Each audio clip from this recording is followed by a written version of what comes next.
Everybody, welcome. Excited to have you here. In 1 minute, Jeff Rosen, and the president and the CEO of the Constitution Center, will be joining us for class. My name is Carrie Sautner. I'm the Chief Learning Officer at the National Constitution Center. And this is our Friday class that we are so excited to have you all in.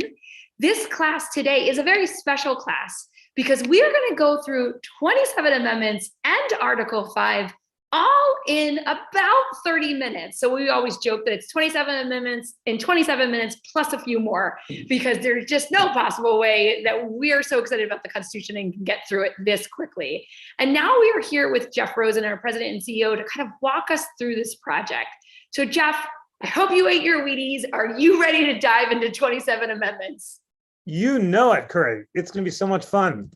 So much fun. And Jeff, as we dive into this kind of big idea around why we look at these amendments, I want to love for you to kick us off in this humility that the founders had, that they ensured that there is a way to change the Constitution in the first place. And maybe how our students, if they wanted to figure out how to get a 28th Amendment through, what's the process they would take around that?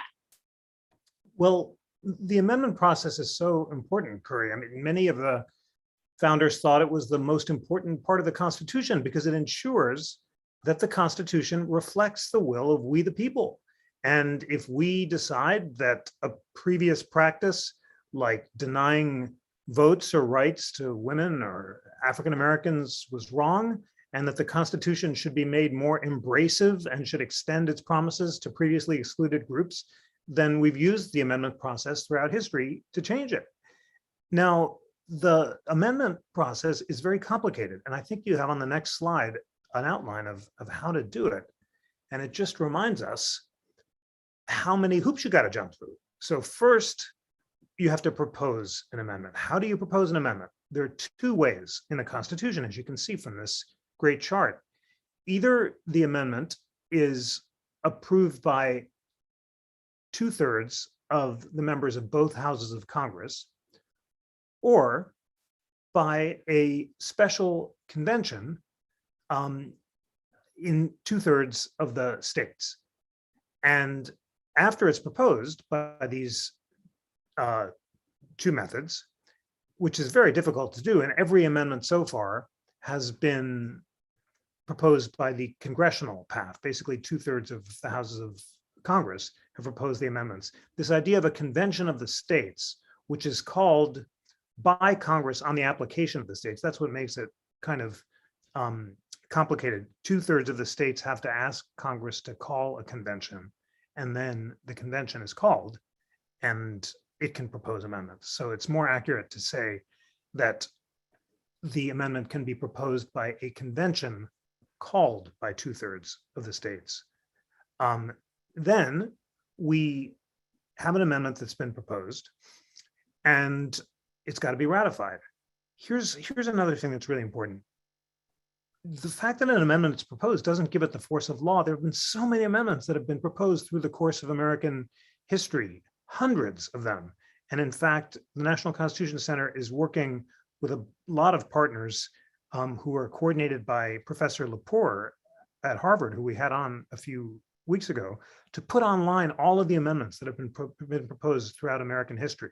I mean, there's just such a range of them, from the current ones that are pending, like a balanced budget amendment or term limit amendments, to amendments involving every topic you can think of.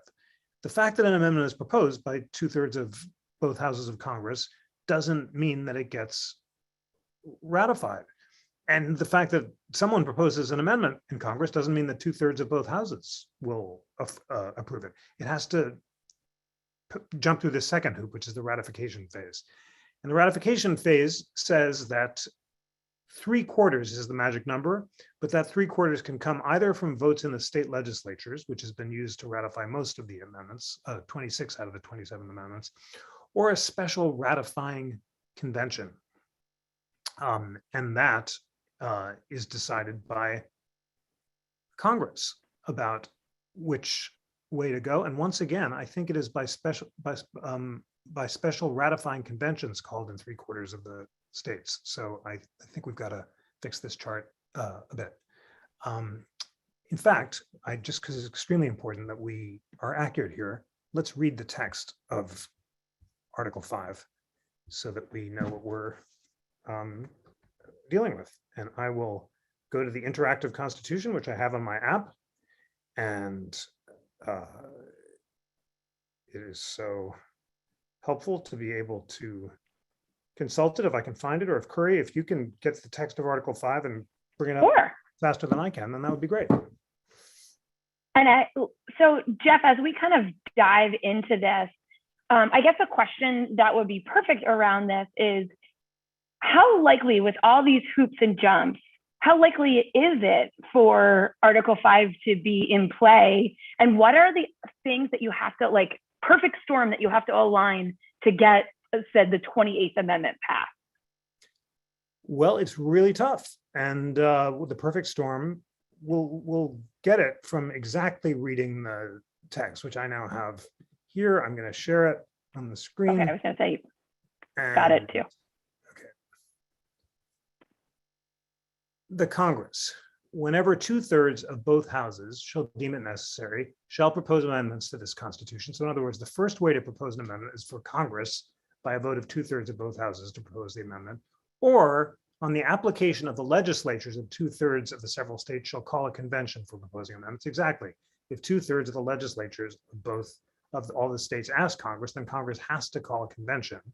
So the two ways to propose are either 2/3 of both houses of Congress, or a convention called on applications of 2/3 of the states. And then the way that proposal is ratified is it's either ratified by the legislatures of 3/4 of the states or by conventions in 3/4 of the states. So again, it's conventions in 3/4 of the states, not a single convention that would ratify. That's very important because that means that you need the support of people, we the people, in 3/4 of the states. That's a tremendous barrier to overcome. And it suggests that an amendment can only become part of the Constitution if we the people across the United States, not only a majority, not 2/3, but 3/4, and approve of it. So that's why the Constitution represents the considered, deliberate, thoughtful will of we the people, far more than a bill that might just happen to be passed in one state or 2 states or even a majority of states. There's a whole difference between a constitutional principle and an ordinary legislative principle, and this process is designed to ensure that you only get to be included in the Constitution if it's really obvious that a deep, thoughtful, deliberative supermajority of we the people support it. And that's part of the reason for the supremacy of the Constitution over the state laws as well, correct? That's right. Article 6 of the Constitution says that federal law is supreme over state law, even ordinary federal statutes, but the Constitution is supreme even over federal law because it represents the supreme law of the land. Now, we've seen that there have been 4 periods of constitutional reform throughout our history: the founding period, which gave us the Bill of Rights; the Reconstruction period, which gave us the 13th, 14th, and 15th Amendments, which some call the second founding; the Progressive Era, which gave us these 4 amendments, 16 through 19, including the federal income tax, the direct election of state senators, prohibition, and the 19th Amendment, which gave women the right to vote. And then the modern era, which have 8 amendments, which we'll talk about, but a lot of them have to do with processes and expanding the franchise and voting rights to previously excluded groups. And we call it the modern-ish era because we understand that some of our students were born after 1992. So let's dive into those first 10 amendments. When people think of the Constitution and the amendments, they go right to the Bill of Rights and Ben Franklin. So we have those as a subcategory of breakdown as well. So you can kind of frame it in your head how to see the Bill of Rights in the 27 amendments, but then again, how the Bill of Rights are grouped as well. So Jeff, you want to talk a little bit about this grouping, and then we'll keep ticking through each one. Absolutely. So the Bill of Rights is divided into a bunch of different groupings, and they include, of course, the free speech amendments, which are at the very beginning.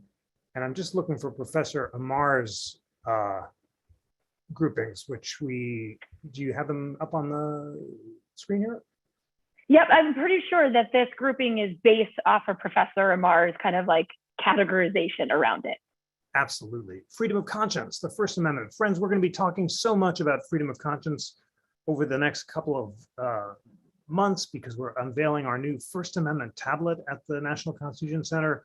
And it's so exciting to realize that most of the justifications for freedom of speech throughout American history come from this idea of freedom of conscience. And they're all summed up in a wonderful document called the Virginia Declaration of Religious Freedom, which Thomas Jefferson wrote in his original draft, which we'll do a close reading of in future classes, is central to our modern understandings of freedom of speech and conscience. Then we have the military amendments, the Second and Third Amendments.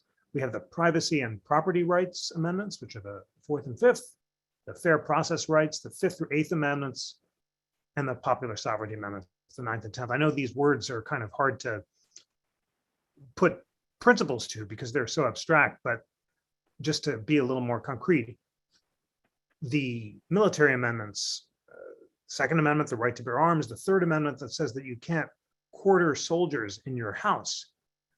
Very big because that was what the British Crown did before the Revolutionary War, and the colonists were trying to get soldiers out of their house and say you can't have the state taking over your house and putting soldiers in it. Then we go back to that list, which I'll just kind of run through. And we have privacy and property rights. The Fourth and Fifth Amendments are so important. The Fourth Amendment says the right of the people to be secure in our persons, houses, papers, and effects against unreasonable searches and seizures can't be violated. And the Fifth Amendment has an element of mental privacy, which is central to protecting our ability not to have the government interrogate us about matters of faith or belief. We have the freedom to think as we will and to speak as we think, and no government official, no petty tyrant is allowed to interrogate us about the nature of our beliefs because we form them ourselves, exercising our freedom of conscience, showing the relationship between the Fifth and the First Amendments. Let's go back finally to the list. And these fair process amendments, friends, I teach criminal procedure sometimes, and this is Cops and Robbers or Law and Order, or I don't know if you watch any of the police shows on TV or on YouTube, but it's really interesting to learn about your rights when the police stop you, your Miranda rights to have the right to remain silent, to have a lawyer if you ask for one, your right to a fair process if you're accused, and also the rights if you go to trial, which of course I hope none of you ever do, but it's important to study these rights. You get so many more protections under the Constitution than if you don't. And that's a really important thing to remember because most criminal cases in the US don't go to trial. A tiny percentage go to trial, some 1%, some number that small. Most of them settle through plea bargains. The government says, if you, defendant, plead guilty, then we won't make you go to trial and we'll give you a reduced sentence. And the coercive pressure to take that sentence is so great because you run the risk that if you don't take it and go to trial, you might lose and get the heavier sentence. That's why the overwhelming number of cases plead out, as they say. So all of these very meaningful rights that we're reading about in the Sixth Amendment, like the right to a speedy and public trial, an impartial jury, the right to be informed of the nature and cause of the accusation, to be confronted with the witnesses against you, to have compulsory process for obtaining witnesses in your favor, and to have the assistance of counsel for your defense, all of that only kicks in if you actually go to trial. So it's worth reading about, but for most people, they're not exercised. We're getting some great comments from Warren Wolf, who says, don't forget your right to remain silent. And you're so right about that, Warren, because the main thing that I teach my criminal procedure students, I say, here's the most practical advice I can give you. And I'm now going to give it to all of you as well.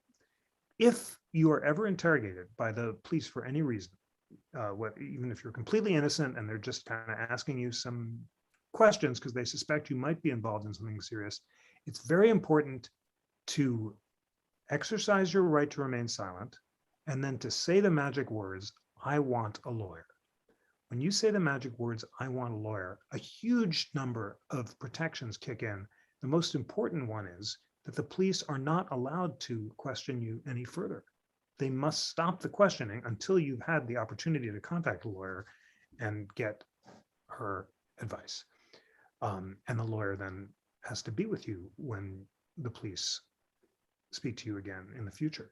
This may seem overly cautious, but there are many cases where people are wrongly suspected and through interrogations end up saying things that are then used against them. And just we have this beautiful Constitution which gives you all these protections. And although of course you should be a good citizen and help the police when they need help in investigations unrelated to you or in doing their work, if you think that they're really suspecting you of doing something, say the magic words, "I want a lawyer."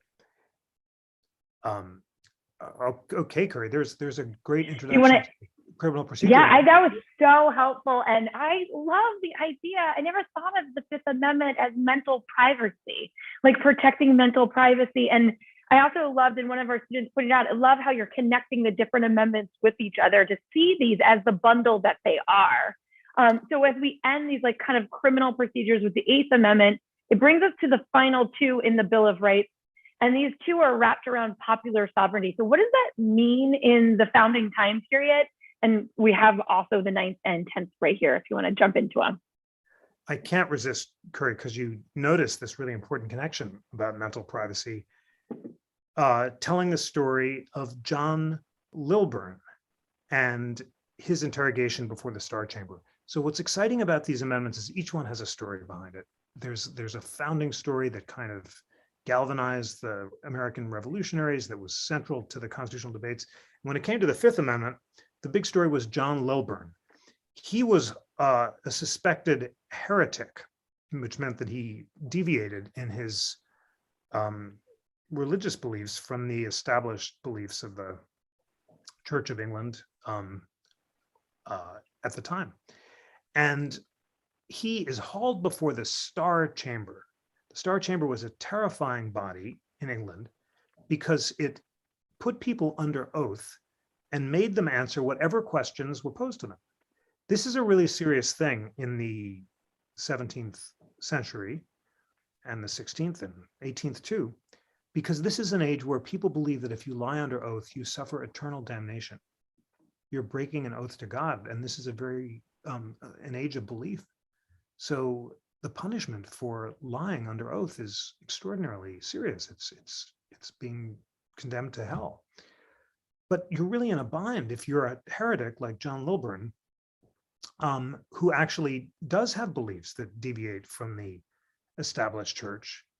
But if he confesses them and confesses he's a heretic, he'll be burned at the stake or executed as a heretic. If he refuses to answer, he'll be jailed or punished for contempt. And if he lies, then he'll go to hell. That's a really bad series of options. It's called the cruel trilemma, is what the historians and lawyers call it. It's a cruel trilemma, 3 bad options: lying and going to hell, refusing to answer and suffering contempt, or telling the truth and being burned as a heretic. So that's why John Lilburn said, when he was hauled before the Star Chamber, "Nemo tenetur," no man is obligated to incriminate himself. And basically he was saying that he had a right of mental privacy stemming from his freedom of conscience, his unalienable right to form his beliefs based on the evidence presented to his mind, rather than having his beliefs coerced by the state. And therefore he had a right to remain silent. And that wonderful story was so powerful that it's sort of central behind these words of the Fifth Amendment: no person shall be compelled in any criminal case to be a witness against himself. And that's extended to interrogation before you're formally charged. And it all stems from this idea of freedom of conscience, which, as I said, was, in the Jefferson, Virginia Religious Freedom Declaration, as being an unalienable right because all of us have both the right and duty to think for ourselves.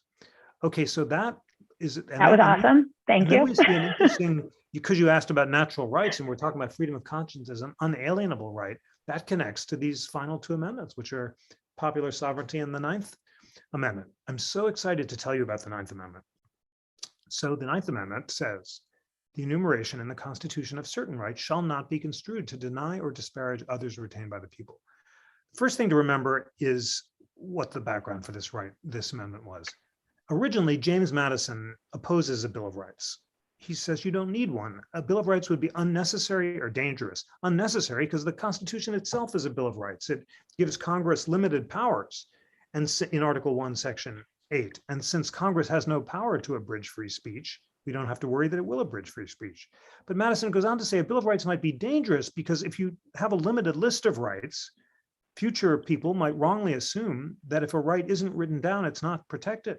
Whereas in fact, our rights are natural rights. They come from God or nature, not from government. They're inherent in us as human beings, even before we form governments. And therefore, they can't be reduced to a limited list. But then anti-federalists like George Mason, Elbridge Gerry, Edmund Randolph object. They say better safe than sorry. Let's just write down these rights. Everyone knows what they are. All the states have written bills of rights in the 1780s, and late 1770s, starting with George Mason's Virginia Declaration of Rights. George Mason says at the Constitutional Convention, I could write a Bill of Rights in a few hours. Everyone knows what the rights are. We'll just cut and paste from the bills of rights we've already written. And Madison, faced with a lot of pressure in the ratifying convention, changes his mind and says, okay, I'll draft a Bill of Rights. But he wants to make sure that people don't make the error that he was worried about originally, assuming that the 10 rights that were actually finally, or 8 basic rights, because that's where the 8 amendments are substantive rights, people didn't assume that that was it. And he wanted to emphasize that there are other rights that come from God or nature that aren't written down. And that's why this word, the enumeration means the fact that it's written down in the Constitution, shouldn't be construed to deny or disparage other rights retained by the people. What does the retained by the people mean? Well, it's this very specific language saying that when we move from the state of nature to civil society, we retain certain rights in order to ensure, and we only surrender temporary control over other rights in order to ensure the security and safety of the rights we've retained. What are the rights we've retained? Our unalienable rights. By definition, we retain our unalienable rights because they can't be alienated or surrendered. Alienate means I surrender the right to government in order to get something back, namely security and safety of the rights I've retained. I surrender to government the right to punish crime, retaining the ultimate rights of life, liberty, and the pursuit of happiness, because I'm more secure when government punishes crime rather than me engaging in self-defense. To give a contemporary example, which we all know, rather than if someone insults me or defames me in a way that's actionable, rather than punching them, the way Will Smith just did at the Oscars, instead, I rely on the government to punish people who defame me by filing a defamation suit. We don't engage in self-defense in America because it makes everyone less secure. That's an example of temporary control over a right I've surrendered, but I retain the ultimate rights of life, liberty, the pursuit of happiness, and the freedom of conscience. Back to where we started, this quintessential idea that the opinions of men, being dependent on the evidence contemplated by their own mind, cannot be exercised or surrendered to other men. That's what Jefferson says in the unpublished draft of his Virginia Declaration of Rights, completely showing you the connection between the 9th Amendment and the First Amendment. I can't surrender to Curry the power to form my opinions, even if I wanted to, because my opinions are the product of evidence contemplated by my own mind, just as Curry can't give me her right to form her opinions, and you can't surrender your rights, friends, to think for yourself and speak as you think, as Jefferson said, quoting a Whig pamphlet called Cato's Letters. It's so powerful, so important, so meaningful to think of how the Bill of Rights recognizes our freedom of conscience as central to who we are as human beings. And it's such an exhilarating expression of respect for the individual and our fundamental power and reason. This whole Bill of Rights is founded in a faith in reason, and the idea that when reason is allowed to grapple with error, truth will emerge, as long as people are free to form their opinions and aren't thrown in jail for their opinions or their thoughts the way you are in Russia. Whereas if you criticize Putin, you get thrown in jail. Or if you're a journalist who criticizes him, you could be imprisoned or beaten or tortured. That doesn't happen in America because we protect the freedom of conscience as an unalienable right. So now you have a sense about the Ninth Amendment. Now, there's a lot of difficult questions that arise from the Ninth Amendment. The Ninth Amendment is a rule of construction that says, don't assume if the right isn't written down, it's not protected. But it doesn't tell us which rights that aren't written down are not protected. And that's why if you were watching Judge Jackson's confirmation hearings, you saw a big conversation between Judge Jackson and senators like Marsha Blackburn about unenumerated rights. That means rights that aren't written down. And Senator Blackburn said, do you think that the right of privacy, namely the right of married couples to use contraceptives recognized in the Griswold versus Connecticut case, was wrong or not? Now, the right of married couples to use contraceptives is an unenumerated right. It's not written down in the Constitution. But the Supreme Court recognized it as a right, a fundamental right. In the Griswold v. Connecticut case, there were a bunch of different reasons that the judges used, but the one that is sort of most widely accepted was history and tradition. Connecticut was the only state in the country in 1966 that banned contraception by married couples. And therefore, Justice John Marshall Harlan said that a history and tradition had developed around protecting the right of marital privacy that had to be respected. So in a case called Glucksberg, the court held that the way to figure out if an unenumerated right is protected in the Constitution is look at history and tradition. See if the right is protected over a long period of time by lots of states. And if it is, then it is a fundamental right, even if it's not written down. So for Senator Blackburn to suggest if a right isn't written down, it's not protected, violates the Ninth Amendment in the sense that it does what it says the Ninth Amendment says you shouldn't do. The Ninth Amendment says, don't assume if it's not written down, it's not protected. Senator Blackburn was suggesting if the right isn't written down, it can't be protected. But again, that doesn't answer the hard question. How do you figure out which rights are protected? And I just gave you the most widely accepted method for figuring out what unenumerated rights are that supermajorities on the Supreme Court, liberal and conservative justices, accept. And it's this history and tradition approach in a case called Glucksberg. That leads us, I think, just to the 10th Amendment, Curry. You see, I got more enthusiastic about this it's all right. than you imagine, but we were taking bets before class started about, what's your favorite amendment, and that could be the one you're most interested in. So I think you just swayed a bunch of us, including me, to think the Ninth Amendment is way cooler than we realized. So thank you for that. We have, what do we have? Since you asked, though, I mean, I'm not allowed to have favorite amendments, but you could hear from the way I was talking. Freedom of conscience is the amendment from which everything else stems. That's you're going with the first? Yes, freedom of conscience. We also bet that was your favorite amendment. Well, it's not a question of favorite. It's fundamental to who we are, and it's so urgently important that we all have the not only we have the right, but also the duty, the responsibility to think for ourselves, to think as we please and speak as we think, and to not only tolerate but embrace the fact that others are going to see things differently than we are, not to try to impose our opinions on other people and try to coerce other people to thinking the way we think, but instead to follow the dictates of our mind, the illimitable freedom of the human mind, as Jefferson put it so beautifully. I get very moved whenever I think of how inspiring the founders were in recognizing the illimitable freedom of the human mind at a time back then when every other country in the world is run by thugs and tyrants and dictators who are trying to throw people in jail because they're not saying the religious rituals the way the majority is, or spinning around 3 times, or embracing some matter of dogma or doctrine, or challenging all of these intermediaries, authorities of kings and prelates and so forth. And the founders just had faith in the power of the individual mind to reach its own conclusions, and everything else follows from there. So there you go. We've got one last amendment. And one last amendment in the Bill of Rights, not in class today. Absolutely. And it's very, oh, right. Well, as usual, we totally bungled it, Curry, because we thought we were going to get through all 27 and we only got through 10, but we kind of signaled the other ones, and we can always come back and talk about the others. The 10th is very important too. Curry and I were just filming yesterday our Constitution 101 video on the powers of Congress.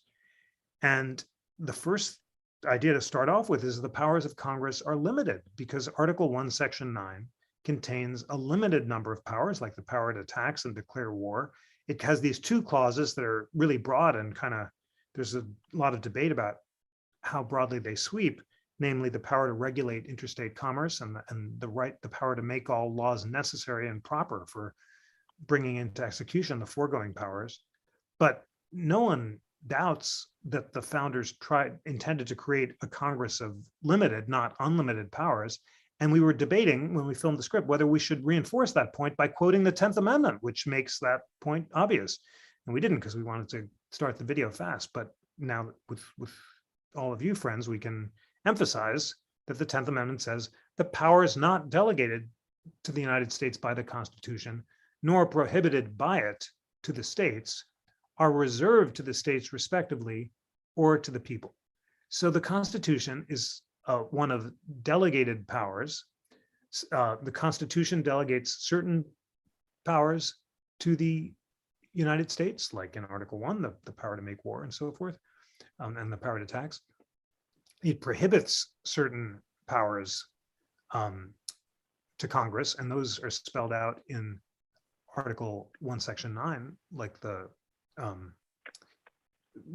inability to grant titles of nobility or to suspend habeas corpus except in times of war. If a power isn't delegated to the United States or prohibited by it to the states in Articles 1, Section 8 and 9 and other parts of the Constitution, then it's either reserved to the states respectively or to the people. And isn't that a wonderful dichotomy? Certain powers are reserved to the states, and there are certain fundamental police powers that can't be infringed on, having to do with education, for example. The Supreme Court has said that the ability to make education policy is broadly reserved to the states, and there's a limit to what Congress can do. Aspects of family law are reserved to the states. But if it's not granted to Congress or reserved to the states, it resides in we the people, the ultimate source of all authority. And that's this wonderful symmetry coming back to the first words of the preamble and remembering everything stems from the people. All power derives from the people, from the consent of the people. That is the basic insight of the Constitution, that we're all born free and equal in a state of nature, and we delegate certain powers in order to get greater security of the rights we've retained. And if we haven't delegated it, then we reserve it in the 9th Amendment. And if we haven't delegated a right, we reserve it in the 9th Amendment. And if we haven't delegated a power, we reserve it in the 10th Amendment.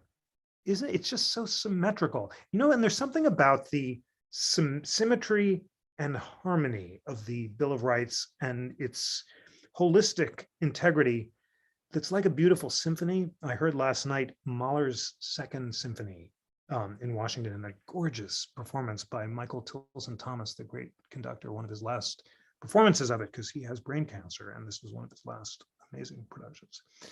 And this gorgeous symphony just reminds us about how great music has a sort of harmony.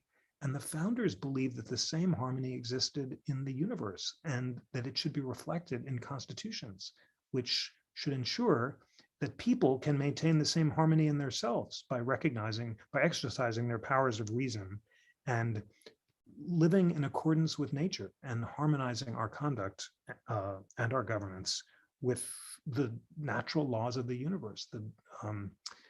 And we see that just by parsing the words, because they were so careful about the words they chose, because they had this harmonious Enlightenment conception of the nature of the individual and the individual's relation to government, all rooted in the overwhelming, shining power of reason. All right, I think that's what I got, Curry. I think that's awesome. And we can make sure everybody gets all the other amendments so that you can parse out anytime you want through there. But I just love that way to wrap up and looking at all these amendments together. It's that the Constitution is a balance between the necessary good of the government for all the people and respecting the individual liberty of the individual, and then a harmony and flow between all the systems that it arises. So very existential of us on Friday, but that is fantastic. And I really like it. And trying to understand almost back to our original question, what would you add as a 28th Amendment? Are you going to add something logistical to ensure that the harmony continues? Or are you going to add a value that balances the good of all and the individual at the same time in the right method? So thank you, Jeff, for kind of pulling that all together for us. And I feel very like we had a constitutional spiritual moment here today. We did. I love your words, harmony and flow. That's exactly what the Constitution is designed to achieve and to test the proposition, as Madison and Hamilton say in the Federalist Papers, whether a government founded on reason and reflection can survive. That was such a radical idea in 1787, a government founded on reason and reflection rather than force or violence. And it's inspiring, even today, to think of their faith in reason. And friends, I want you to maintain a faith in reason. This is an age when your faith in reason is constantly being challenged. People are telling you our age is so polarized. You're being assaulted by social media. You don't have the power to sort out all these messages. You have to be protected from the confusion barrage of information that you're presented with. Absolutely not. I have faith in you, faith in the sense that I have confidence that you will, exercising your powers of reason the way you do by showing up for this class. You are among the citizens of the Republic of Reason who are taking the time on Fridays to have this constitutional enrichment. And that means that you'll always continue to be lifelong learners. Let me close with this thought. We had such an incredibly inspiring conversation with Ken Burns and Erica Dunbar on Wednesday, which some of you joined. And I just was so moved and struck by Ken Burns' distillation of the original understanding of the pursuit of happiness as the pursuit of lifelong learning.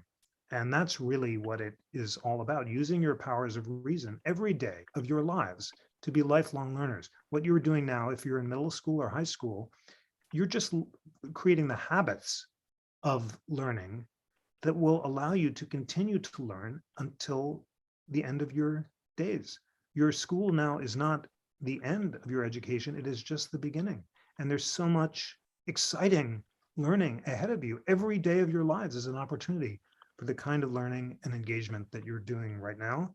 And it's such a privilege for Curry and me to try to light the spark in you and get you all excited about learning. So you're going to continue to learn more and seek it out for yourselves. So thank you for joining and have a wonderful weekend full of light and learning. Thank you, Jeff. And we'll send lots of homework to everybody. And I love these classes because we all learn together too. So thank you so much for teaching us, engaging in the conversation, and happy Friday. Now we have a lot to think about as we go through our weekend. So everybody have a great day and thank you so much. Thank you, everyone. Have a great weekend. Bye.